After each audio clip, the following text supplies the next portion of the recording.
Hello, everybody. This is Andrew Olsson, the founder of Pan Africa Football, and we are continuing our discussions about the upcoming African Nations Championship, the CHAN, which is taking place in East Africa and Uganda, Kenya, and Tanzania starting on Saturday. And with us, once again, is a very special guest, former the Gambia Under-20 national team coach, Mattar M'Boge, who currently works in Denmark with AC Horsens as a transition coach, and we are truly blessed to have him with us to offer his insight and analysis. Thank you so much for joining us again, Mattar. I'm really excited to discuss. We're going to start discussing the groups, and we're starting with Group A today. So pleasure to have you. How are you doing this evening? Very good, Andrew. Thanks again.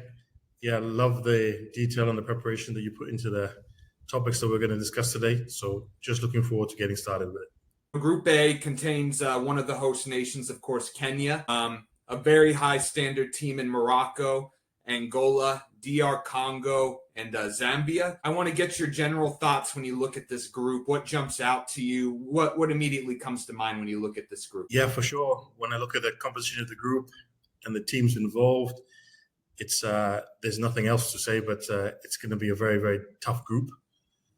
And one of the things that you look at when you want to label a group difficult or call it a group of depth is that you look at, are there any former winners in the competition? Yes, there are two. Are the host country there? Yes, we've got Kenya. One of the three co-hosts are there. And then alongside Angola, you've got the team that has just won, I think a couple of months ago, the COSAFA Championship, so Champions of Southern Africa. And then you've got Zambia, who traditionally has had players representing domestic clubs playing in their A team. I think back to when they won that whole AFCON in 2012, it was a team of majority home-based players. So they're in the group as well. It's just phenomenal in terms of the quality of the teams, in terms of the quality of the coaches as well who are on show. There's a lot of pressure, and it's difficult to predict who's actually going to come out of that group, actually. Kenya will have a slight edge because, all their games are going to be sold out, but they're going up against, they truly got it the toughest out of any of the host nations, and this is certainly going to be a mountain to climb for them, but they're also going to be a tough opponent for the other teams. So, I think it's appropriate that we start with them. We've discussed Benny McCarthy a lot here. He's really kind of bringing a level of excitement to this tournament and also the Kenyan football. When it comes to these foreign coaches, we always wonder how much research are we doing? How much watching of the domestic leagues are they doing? Benny said the league's competitive in Kenya and things like that. He's certainly, any coach is going to say that. But, how much do you think Benny knows about this group of players, and how much do you think is he consulting with his assistants to make sure he understands this team the best? Yeah, I think when he first came in, he hit the ground running in terms of trying to watch as much domestic football as possible. I think he mentioned that as the A national team coach, he was looking to call up a few players from the league. And I think it's himself and his team of assistants who've done the groundwork in terms of trying to watch as much football as possible, even at grassroots level, just to gauge the level of talent and the level of ability in Kenyan football. I'm a very fair coach. I'm fair and tactically very good. Honest. I'm an honest coach. I think his comments have been that it is competitive and that they do have talented players. So his question mark may be about mentality. Having played and coached at the highest level, he may have his own opinions in terms of what a player is from a mentality perspective. Now, of course, the local assistants on the team will be able to gauge and say, historically, these players have performed well. They've been performing well for 2 or 3 seasons. But Benny McCarthy is going to be the one to say, okay, but can they fit into my tactical instructions? Can they handle the pressure of playing at home of every Kenyan in the country expecting the team to get out of the group to qualify for a minimum of the knockouts? Are these players ready for that? And of course, the local insights are going to be really important. But Benny McCarthy, I'm sure, is going to lean on his experience and his eye for a talented player. You know that he has an eye for talent and that he's going to be scrutinizing these players heavy. The interesting things in the build-up to this tournament that I think, we know Benny McCarthy, in his career, he's had some moments of controversy, and he made an interesting decision before this tournament. He withdrew Kenya from the Three Nations tournament that CECAFA organized. And it seems like, the season ended a few months ago, like the European season for Kenyan players. Do you think maybe this was a mistake by Benny? He cited that, this tournament wouldn't prepare him. He was worried about injuries, fitness of the team. Do you think this is a potential mistake by Benny McCarthy to withdraw Kenya from this pre-champ tournament? Tanzania was just a misfortune. I think we went there with good intentions, but unfortunately, for football decisions, it wasn't according to our satisfactory. So yeah, the team and the technical team, we came together and we just said that, we think very highly of ourselves. We want to have the best preparation for CHAN. We want to be ready for CHAN, and if we were to continue in the tournament, I think it would have set us back majorly, probably losing players to injuries because, the conditions was just not favorable for us to work in an environment where we'll be able to keep all our players fit. Really good question. And I was following the events as they unfolded, and I was trying to put myself in the coach's shoes to consider that it's CASAFA who's organized the competition. So you've turned down your zonal union. You've basically called them unprofessional and not for standard. The other two co-hosts, Uganda and Tanzania, played. You also had the defending champion Senegal, who also deemed it good enough and well enough for their preparations that they were able to compete in the tournament.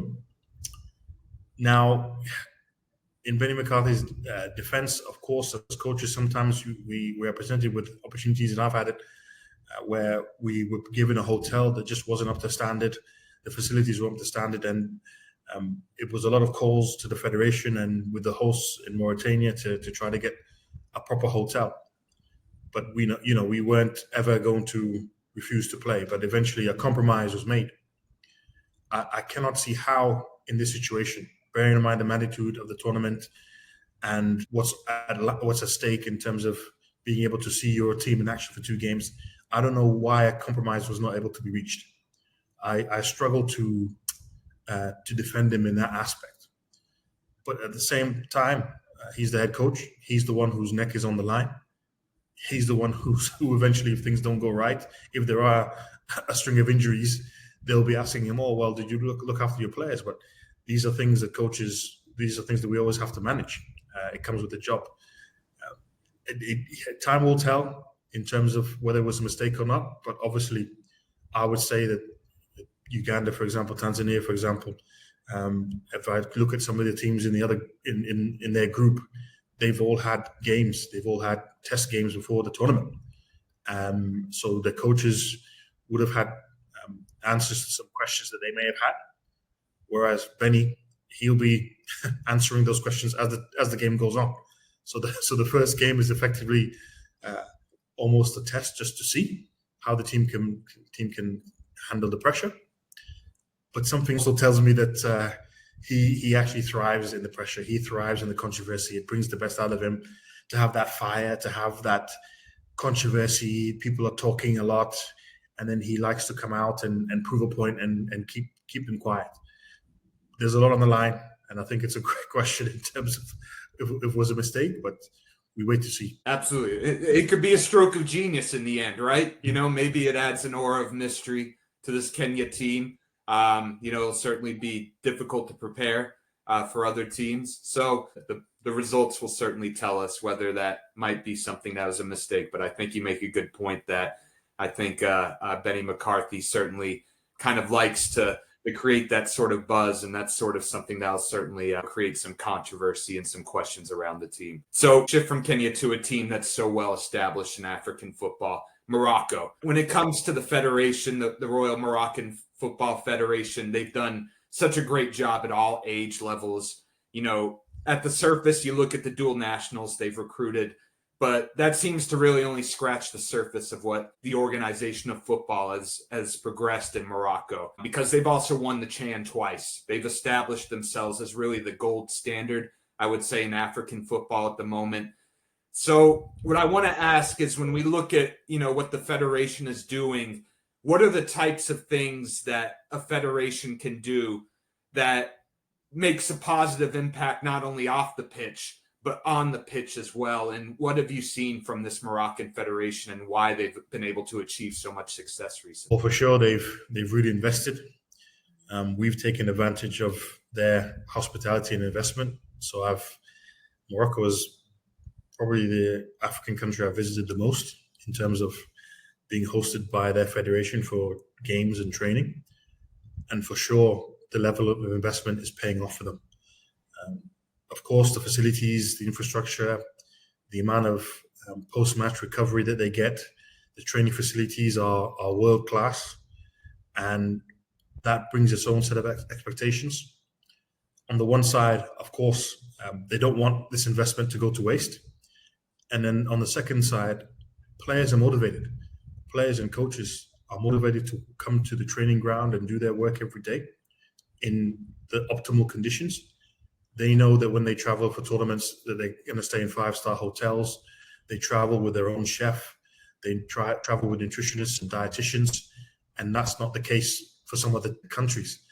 So this level of support that's given to the coaching staff and to the players, it brings the motivation. And what's happened now, because they've had these results, they're winning trophy after trophy at every level. They're getting to finals on the men's and the women's side. Morocco is now a country where it's a winning culture. It's winning is above everything. And if the teams don't win, if the coaches don't win, they know that they'll be asked questions, because they're being held to standards that are being set across all categories, as I said.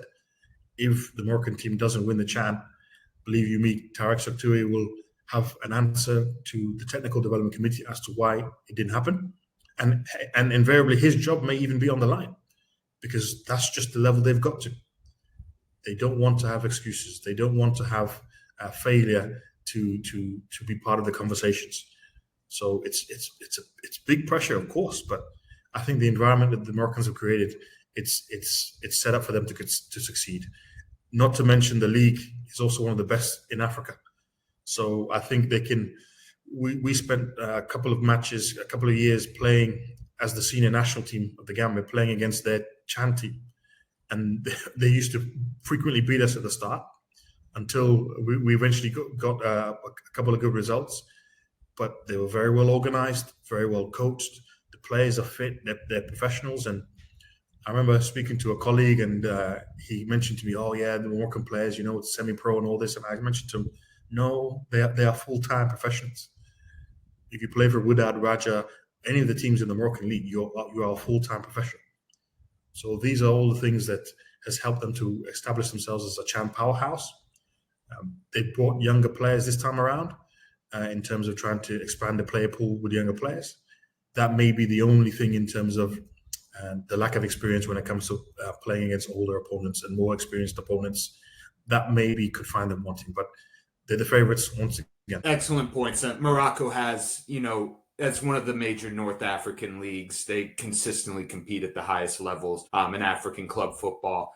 And now they have a coach like Tarek Saktoui who, he's coached in Morocco. He's played at the highest levels in Europe as a player, very excellent player. And now he's been in this role as the Olympic team coach for a decent while now. So, with this squad, he kind of has a mix of U-23 players who don't have quite as much experience, but it seems like he struck a really good balance between that and bringing in experienced players. As an example, you look at Asfar, the club in Rabat that compete in the CAF Champions League. He has two central midfielders, Anas Bak and Mohamed Rimat, who's the captain of Asfar.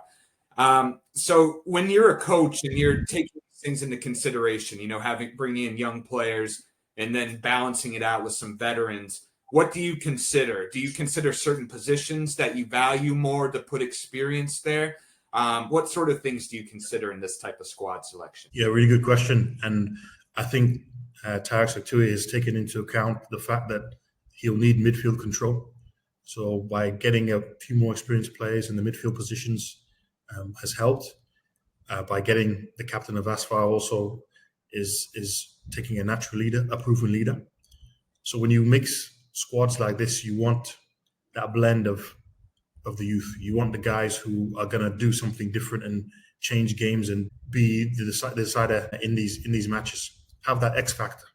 But then you also need those players who, if things are going a little bit wrong, to remind them to track back, to make those recovery runs, to stay with their man, to stay calm when they're a goal down or two. So you need those guys also in the dressing room, and that invariably gets the best out of players, the young players.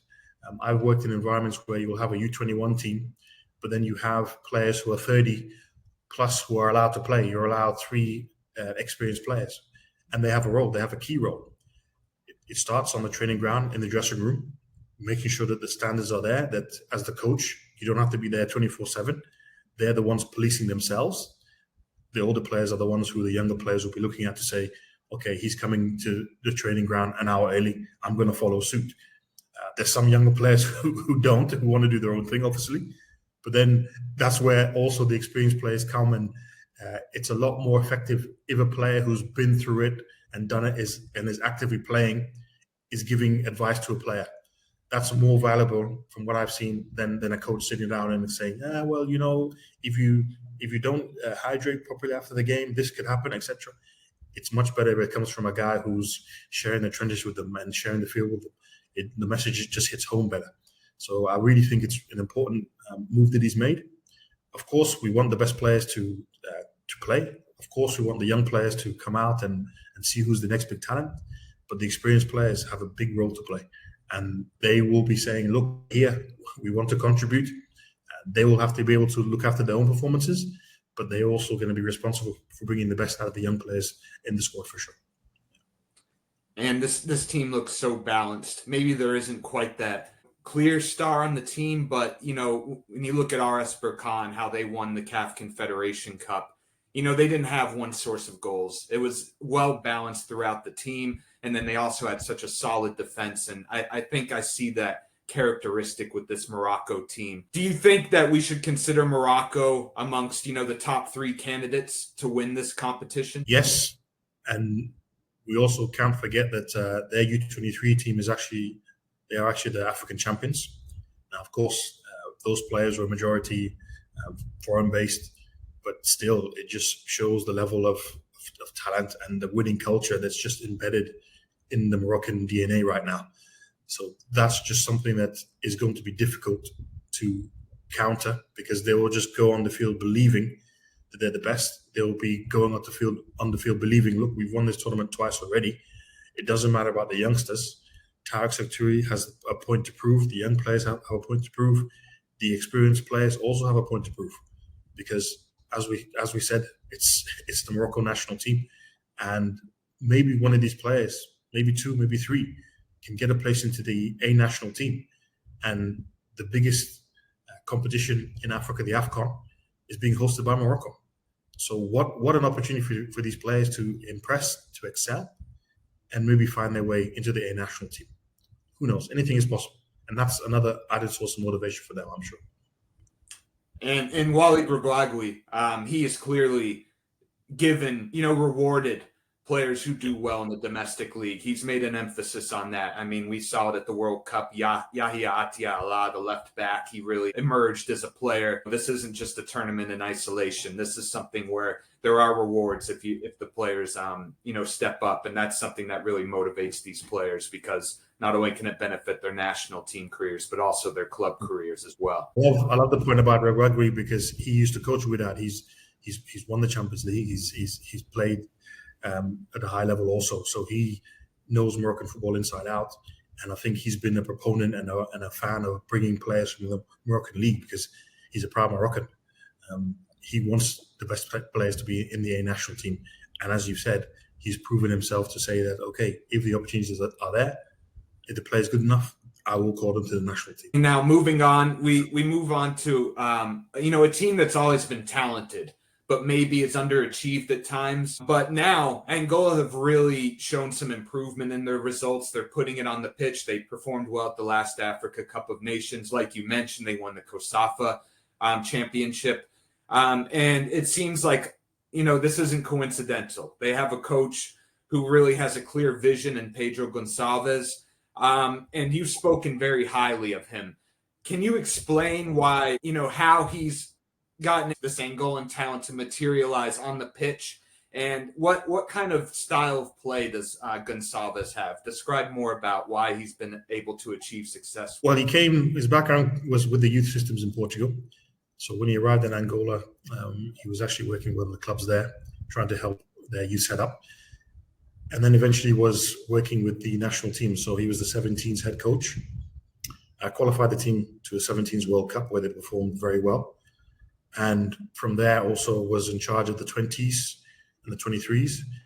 So all these players that are coming through now, since 2019, he's been there, he's worked with the Federation for 8 years now, I believe. So he's seen the players that have gone through, that have come through also, and he's also has an understanding of Angolan football and the Angolan culture. And for sure, he's used every ounce of the information he's gathered during his time, because the team, Angola, no matter what level it is, if it's the Chan or the A team, I always want to watch them. I remember watching the COSAFA U-20s in 2018, and I praised his team at the time. It was a 1-4-3-3 system, playing through the thirds, high press. It was football that you would pay to watch and be entertained to see. And he's carried on that philosophy. I think the players, clearly they enjoy playing his style of football. They enjoy playing under him as well. You can see the bond that he creates with the players. But for sure, Angola has the ability to win the tournament. I think he will be trying to stay humble and focused, to not put too much pressure on the team and himself. But of course, if you have players from the likes of Petro de Luanda, Primo de Augusto also, these guys, these players, they're playing at one of the best leagues also in Africa. Can they just gel as a unit? Can they deal with the matches, the number of matches that are being in this calendar now? Because I remember the last competition, there was a complaint that there were only 3 teams in the group that Angola had. So they only had to play 2 games because of the format of the system. Now they're going to have twice as many games. So they're going to have 4 games. I think they're spread out over a good period. So squad rotation is going to come into it. That goes for all the teams in the group also. So then it's a case of managing in this high press system the energy levels of the players, because to play the type of football that Pedro Gonçalves demands also, you need to be at the top of your game physically. Technically, of course, tactically, yes, mentally, but physically, you need to be able to cover the ground. You need to be able to press when it's needed. You need to be able to make fast transitions and fast counterattacks, and it needs a lot of running power. So that's going to be maybe what challenges them in terms of, is there enough depth to handle the tournament? I feel like, 2 of the 3 teams we've discussed so far could very well be favorites to win this competition. Do you think Angola is kind of coming in under the radar as a potential winner of this tournament? I feel like they're not quite getting talked about as maybe a contender, but you have a few players who play for the full national team. It seems like Gonçalves has really built this team to win the tournament. He also has a striker in Caporal, who was the leading scorer in the Angolan top flight. It seems like this team has all the pieces to make a serious run at the final. Yeah, but he's definitely got the potential to be a tournament top scorer. I think he's somebody who, if he leads the line, he'll be expected to finish the opportunities that they will have. Angola will create chances. They will have the opportunities, and it's always about the conversion rate. But I like how you talk about also in terms of just being under the radar. It's within Africa in general, you've got the Anglophone and the Francophone side, so the English and the French-speaking media who will be focusing and talking about their own teams. The Portuguese side is just slightly behind. So maybe you don't see as much media hype or people talking about some of the Portuguese-speaking countries. Cape Verde is a supremely talented country. that maybe doesn't get the headlines it deserves. And Angola is in the same bracket because they have supremely talented players, gifted players. Not least we've seen the ones who are playing in Europe, but majority of them have emanated from the Angolan league. No doubt we're going to see a quality team presented. I like the point you made. They will come under the radar, but I think that actually suits them, where they can spring a surprise or two. Couldn't agree more about your point about the Lusophone teams. They always don't quite get the hype that we see, compared to maybe like West African teams, or maybe North African teams. So very, very good point there. I'm very curious to see how they do. I think they could really storm through this group, but they're going to come against one of those Francophone teams that is always very talented and always kind of has an element of mystery or, high potential, and that's DR Congo, the Leopards. We know the talent is there. We see Congolese players move all over to African leagues and thrive there.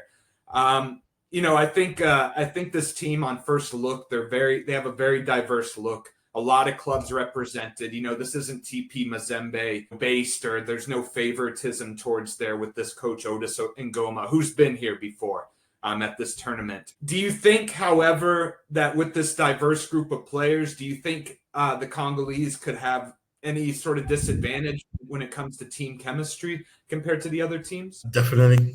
And the reason why is I look at the attack is is loaded with talent. So, but you can only play with two wingers at a time, and maybe one or two strikers. So I think what's going to happen is I look at any of those guys could start, any of those players. But then if they're not in the starting lineup, I worry about the dressing room. I worry about back at the hotel, the mumbling and the grumbling. I'm not sure how experienced Otis is in dealing with players who feel that they should be starting, but I'm sure he's experienced enough to try to manage the dressing room, and I'm sure there'll be some squad rotation that we just talked about with Angola. I'm for sure DRC will have to rotate just to keep everybody happy, because they really have a fully talented, loaded talented squad, and every player should have an opportunity, and they will feel that they should have an opportunity to play. DRC is one of those, when you think about Nigeria being the most populous country in Africa, DRC is the most populous French-speaking country, I think, on earth, on the planet. They've got players. When you look at Belgium, France, they could field 3 exceptional 11s. Now, you look at the Chan team that they're going to bring, and it's the same. There's at least 2 strong 11s in that squad of players. The pressure will be there on them back home in terms of TP Mazembe and AS Vita, the traditional powerhouses.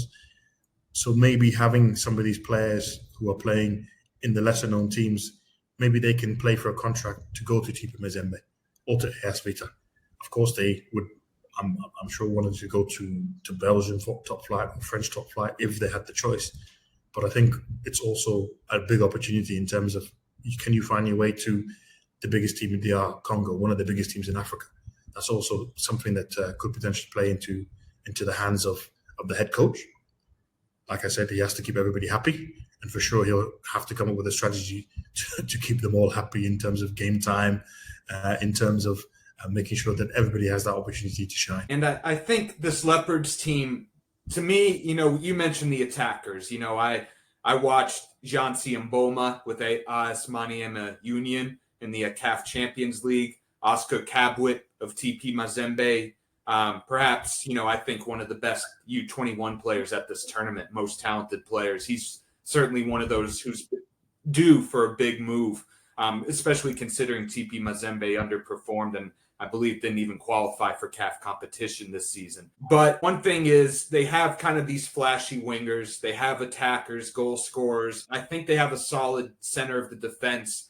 But do you see kind of some gaps in this team that could be exploited that might prevent them from being a serious contender to win this competition compared to Angola, Morocco, which look really like teams that are more solidly built, that have a more solid foundation? Yeah, it's really good to talk about the solid foundation. And I think probably the back line, as strong as they are, is maybe the weakest unit in terms of the attack is fully loaded. Midfield has got the good range. You've got that defensive steel. You've got that creativity. Diakana is a proven ball winner. Bisamuna also, M'Boge, Bisamuna, Mika, Miche. Looking at that, it's a strong midfield if they go with three. Now the back line, yes, you've got pace there, so they want to play a high line. You've got defenders who can run back, who've got speed.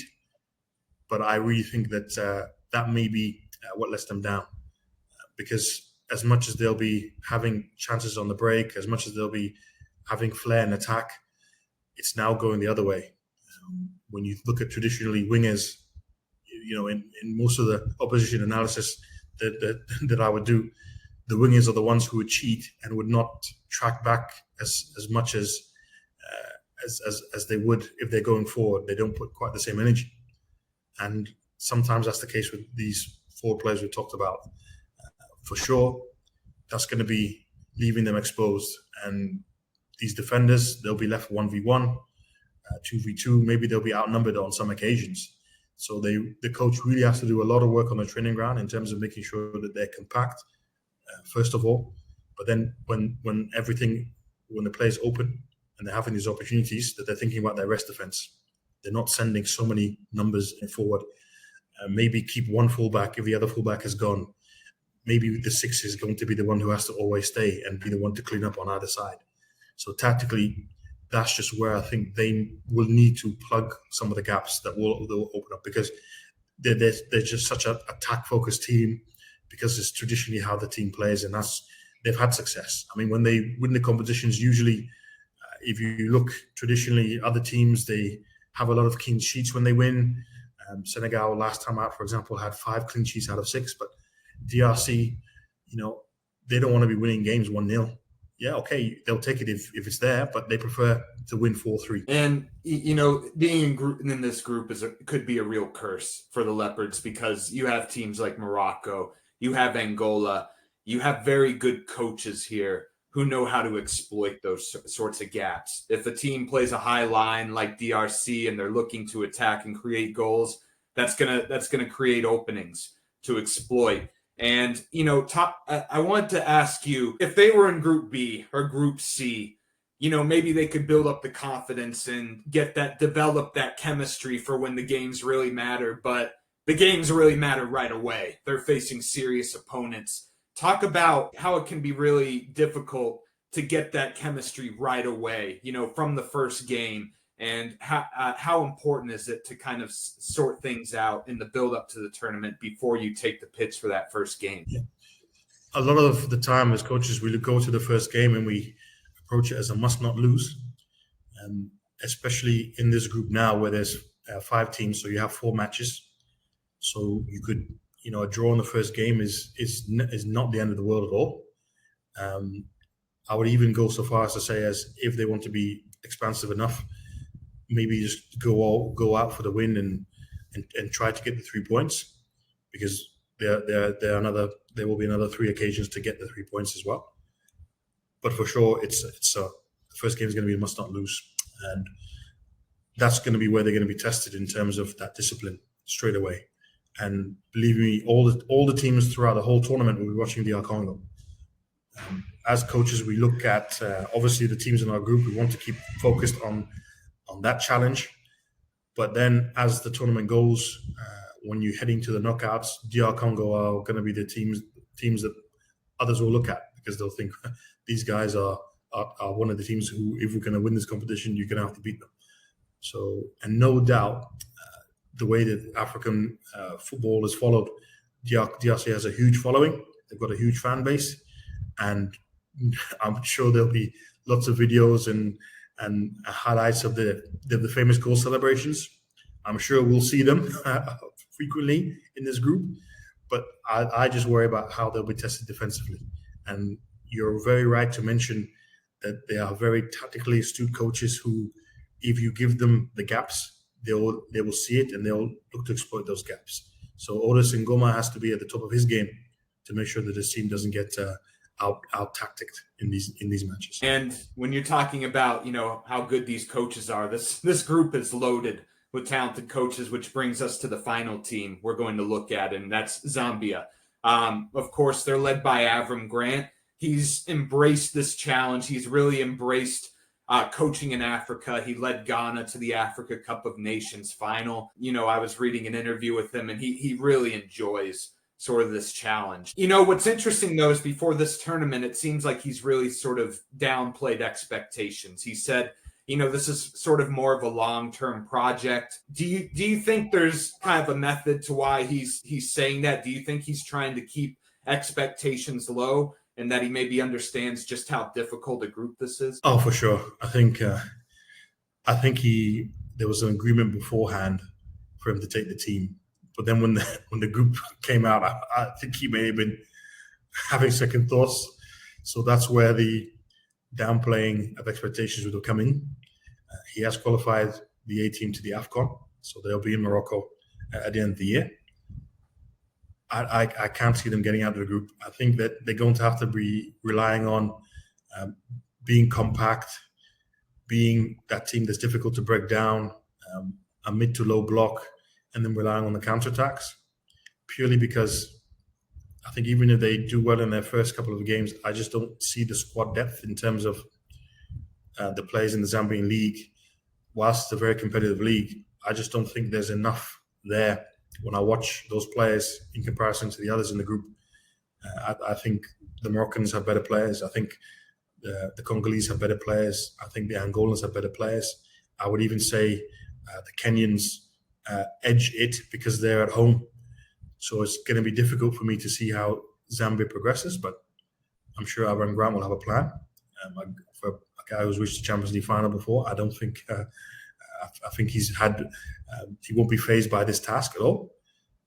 But for sure, his tactical pragmatism is what's going to be needed here. He's going to have to try to be as cute and clever as he can, because I don't think he has the talent and the level of players that some of the other teams in the group have. And we see some very familiar names in the Zambia team, experienced players. Kapaso Chongo, who used to play for TP Mazembe. Benedict Chimbeshi.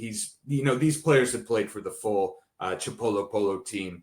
It's many familiar names. Kelvin Kampamba is another in the midfield. But I think it says a lot about this group when you consider Zambia outsiders to get out of this group. I completely agree with you. I just, only two teams can advance in the end, and I really don't see a way for Zambia to get out of here unless they really surprise, just because even if in a neutral venue, you would consider Kenya to be maybe the odd man out in this group, but they're quite a talented team, and of course they're going to have some furious home support. So, I agree with you. I want to see a way for Zambia through, but I just don't see it for them. And I guess that brings me to the final question. Is you're gonna have to pick two teams out of this group, Mattar. And I don't envy your task right here. So I'm going to put you on the spot. I'm going to say, who do you got getting out of this group? I was hoping that question could be avoided somehow. It's difficult. It's difficult. I have to apologize to my friend Pedro, first of all. I cannot write off Morocco. Just with what they've done and just the culture that they've set, I just cannot write them off. And then I think the other places between DR Congo and Angola. I think if DR Congo don't settle their defensive lapses, which I think they may be exposed in one or two games, then it's going to be difficult for them to get out of the group, and it may come down to goal difference. And I think Angola may be the ones to stretch it in terms of being more tactically organized and being more balanced. If I have to take two, Morocco +1. Okay. I understand. And also with Angola and DR Congo, you're wading into a regional rivalry, a neighborly rivalry there. So I understand. Yeah, with Kenya, it's unfortunate for them, but I just think that there's just going to be too much pressure on the team. I just think there's going to be too much distractions in terms of media and the scrutiny of being the hosts. The demands are just going to be there, and I think Benny McCarthy is going to have to fight a lot of off-field battles and handle a lot of distractions, and that may not leave enough. It won't leave enough room in the brain to try to go to win football matches. So I think that's what may hold them back. Yeah, I think they certainly got the most difficult group out of all the host nations. I can see the other two host nations progressing, but I just don't see it with Kenya. They've also had, one or two players who've had to withdraw, due to transfers. We see that so often in the build up to this tournament. So, you can't count out Morocco. They're just so solid and reliable. And I think the team is very well built. And I would go with Angola over at DR Congo. I just think that I've just seen so much from this Angola team. They've really have such a good structure through Gonçalves. He's really kind of taken control of all of these teams, from the COSAFA team to the Chan team to the full national team.